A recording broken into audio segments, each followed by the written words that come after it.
당신이 지금 이 글을 읽는 동안 몸 어딘가가 아프다고 상상해 보십시오. 병원에 가도 지금 같은 마취제가 없고 소독약도 없습니다. 의사는 당신에게 술 한 병을 건네며 말합니다. 최대한 많이 드세요. 곧 시작할 겁니다. 이게 농담이 아니라 불과 200년 전 수술실에서 실제로 기록된 방식입니다. 여러 명이 당신의 팔다리를 붙잡고 의사는 제한된 진통수단만 가진 채 칼을 들어 절개를 시작하는데 당신이 할 수 있는 건 소리를 지르며 버티는 것뿐입니다. 우리는 지금 작은 수술 하나에도 전신 마취를 맞고 무균 장갑을 낀 의사가 정밀하게 칼을 다루는 걸 당연하게 여기지만 그 당연함이 자리 잡기까지는 수천 년의 시행착오가 있었습니다. 환자는 여러 명에게 붙잡힌 채 의식이 있는 상태로 절개를 당했고 빠른 의사가 짧은 시간 안에 팔 하나를 잘라낼 수 있다는 게 자랑이던 시대였는데 그 속도가 왜 칭찬이었는지는 들어보면 이해가 됩니다. 그 시대 사람들은 어떻게 버텼을까요? 의사들은 어떤 방법으로 이 고통스러운 과정을 조금이라도 줄이려 했을까요? 의학사가 잘 조명하지 않는 그 진실을 지금부터 차근차근 이야기해 보겠습니다.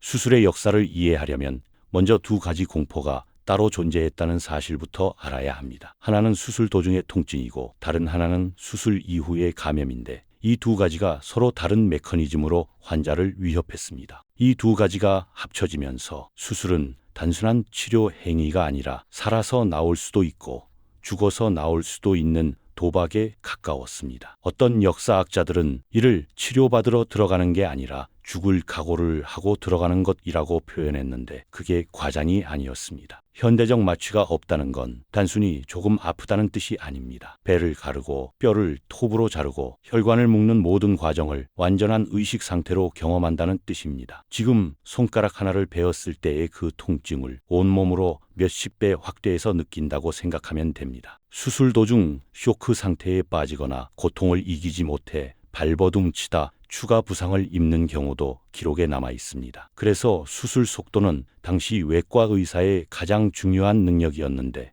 정확하게 자르는 것보다 빠르게 끝내는 것이 환자의 고통을 줄이는 방법이었거든요. 감염은 또 다른 차원의 문제였습니다. 19세기 중반 이전까지는 세균이 병을 일으킨다는 개념이 의학계에 자리 잡지 않은 경우가 많았고 수술 도구나 손의 위생 처리가 지금과 같은 수준이 아니었습니다. 당시 일부 유럽 병원 기록에는 수술 후 상처 감염으로 사망하는 사례가 상당한 비율을 차지했다는 내용이 남아 있습니다. 수술 자체는 끝났지만 며칠 뒤 상처가 고무면서 숨지는 일이 반복됐습니다. 수술실이 아니라 감염실에 더 가깝던 시절이었습니다. 그렇다면 현대적 마취가 없던 시대에 의사들이 통증을 줄이기 위해 택한 방법들은 무엇이었을까요? 생각보다 다양한 시도들이 있었고 각각에는 나름의 논리가 담겨 있었습니다. 가장 먼저 떠오르는 건 알코올인데 수술 전에 강한 증류주를 환자에게 먹이는 방식이 일부 지역과 시대에서 기록으로 전해집니다. 술에 취하면 감각이 둔해지고 판단력이 흐려지기 때문에 수술의 공포와 고통을 다소 완화하려는 목적이었지만 알코올은 혈액을 묽게 만들어 출혈을 심하게 하는 부작용이 있었고 완전한 마취 효과는 없었습니다. 환자는 취한 채로도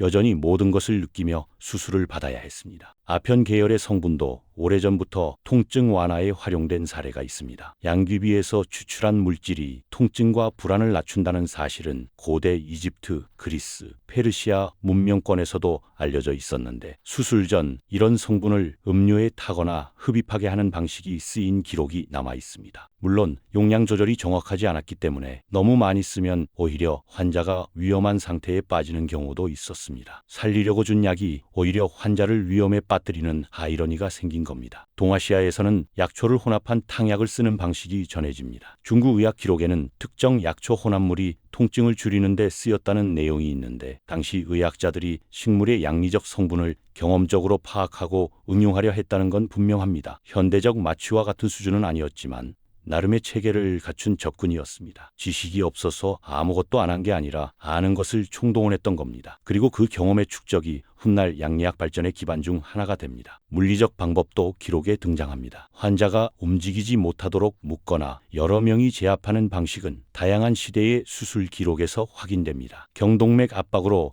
일시적으로 의식을 잃게 하는 방법이 일부 사례로 전해지기도 하는데 이는 매우 위험한 방식이었고 보편적으로 사용됐다고 보기는 어렵습니다. 결국 가장 현실적이고 광범위하게 채택된 해결책은 수술 시간을 최대한 줄이는 것이었습니다. 환자가 고통을 느끼는 시간이 짧을수록 결과가 좋았기 때문에 외과 의사의 손 기술과 판단력이 곧 환자의 생사를 갈랐습니다. 19세기 초 영국의 외과 의사 로버트 리스터는 팔 절단 수술을 극히 짧은 시간 안에 끝냈다는 기록이 있습니다. 이 속도가 당시에는 탁월한 능력으로 평가받았는데 환자가 극심한 고통에 노출되는 시간을 줄이려는 냉정하지만 현실적인 접근이었습니다. 하지만 이 속도 중심의 수술 문화는 부작용도 나왔습니다. 너무 빨리 자르다 보면 필요한 혈관을 실수로 절단하거나 주변 조직에 불필요한 손상을 입히는 경우가 생겼고, 정확성과 속도 사이의 균형을 맞추는 것이 당시 외과 의사가 풀어야 했던 가장 어려운 숙제였습니다. 소독 개념이 없었다는 말은 정확한 표현이 아닙니다. 현대식 무균술이 정착되지 않았던 것이지 아무것도 하지 않은 건 아니었거든요. 고대 이집트와 그리스에서는 상처에 꿀을 바르는 방식이 쓰였는데, 꿀에는 실제로 세균 증식을 억제하는 성분이 포함되어 있습니다. 과학적 원리를 몰랐더라도 경험적으로 효과를 알고 있었던 겁니다. 도구를 불에 달구거나 끓는 물에 담그는 방식도 일부 문화권의 기록에 남아 있는데, 세균이라는 개념은 없었지만 열 처리가 무언가를 없앤다는 인식은 있었습니다. 현대식 무균 수술과는 거리가 멀었지만 아무것도 안 한 것도 아니었습니다. 그 제한적인 시도들이 어떤 환자를 살리고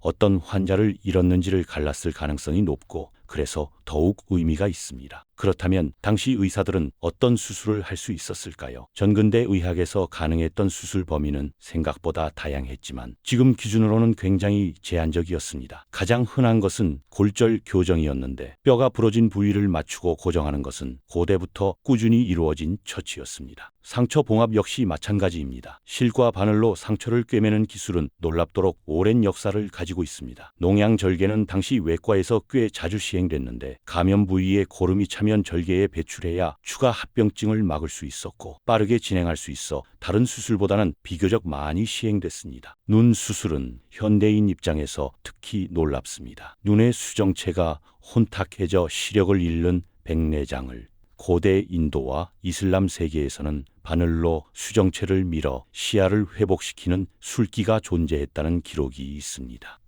현대적 마취 없이 환자가 눈을 움직이지 않도록 고정한 상태에서 진행됐다는 점을 감안하면 그 의사들의 기술 수준이 얼마나 높았는지 짐작이 됩니다. 이건 단순한 용기가 아니라 오랜 반복 훈련이 만든 정밀함이었습니다. 도구가 부족해서 못하는 게 아니라 가진 것만으로 가능한 최선을 만들어낸 겁니다. 그게 당시 의학의 전부이자 한계였습니다. 가장 충격적인 것은 천두술입니다. 두개골에 구멍을 뚫는 이 수술이 신석기 시대부터 행해졌다는 고고학적 증거가 있는데, 발굴된 두개골 중 일부는 구멍 주변에 새로운 뼈가 자란 흔적이 있고, 이는 환자가 수술 후에도 살아남아 회복했다는 의미입니다. 왜 이런 수술을 했는지에 대해서는 다양한 해석이 있습니다. 두통이나 간질 같은 증상을 완화하기 위해서였다는 설도 있고, 의식 정목이 있었다는 해석도 있습니다. 어느 쪽이든 현대적 마취가 없던 시절 이 수준의 수술이 시행됐다는 사실은 당시 의학이 어디까지 도달하려 했는지를 보여줍니다. 환자들이 어떻게 이 모든 과정을 버텼는지에 대해서는 솔직히 많은 경우 버텼다고 표현하기 어렵습니다. 수술 도중 극도의 고통으로 인해 쇼크 상태에 빠지거나 살아남은 환자들은 여러 명의 사람에게 사지가 붙잡힌 채 수술을 견뎌야 했다는 기록이 있습니다. 특히 사지 절단 수술의 경우 환자가 움직이면 의사가 정확하게 진행하기 어렵기 때문에 여러 명이 함께 고정하는 방식이 쓰인 사례가 전해집니다. 수술실이 치료의 공간이라기보다 극한의 생존 현장에 가까웠던 시절이었습니다. 이 모든 이야기에서 느끼는 감정이 있다면 그 감정이 맞습니다. 끔찍함이기도 하고 동시에 경외감이기도 합니다. 그 시대의 외과 의사들은 지금 우리가 가진 도구의 10분의 1도 없는 환경에서 제한된 진통수단과 위생 지식만으로 사람을 살리려는 시도를 멈추지 않았습니다. 환자들은 그 고통스러운 수술대 위에서도 살아보겠다는 의지로 버텼고, 완벽한 치료는 아니었지만 포기하지 않았습니다. 그 포기하지 않는 태도가 수백 년에 걸쳐 쌓이면서 결국 의학을 완전히 다른 곳으로 이끌었습니다. 흐름이 바뀐 건 19세기 중반부터입니다. 1846년 미국 보스턴에서 에테르를 이용한 공개 마취 수술이 성공하면서 현대적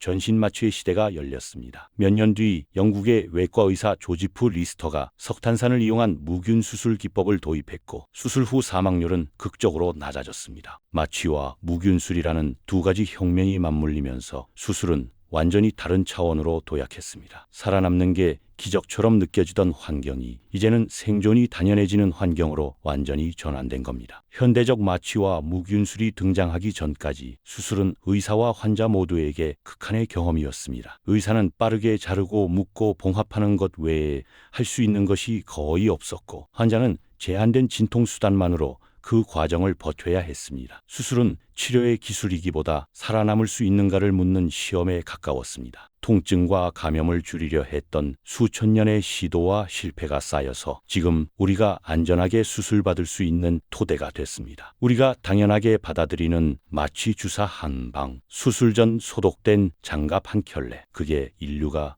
오랜 싸워서 얻어낸 가장 큰 의학 혁명이었습니다. 그 사실을 알고 나면 수술실이라는 공간이 이전과는 다르게 보일 겁니다.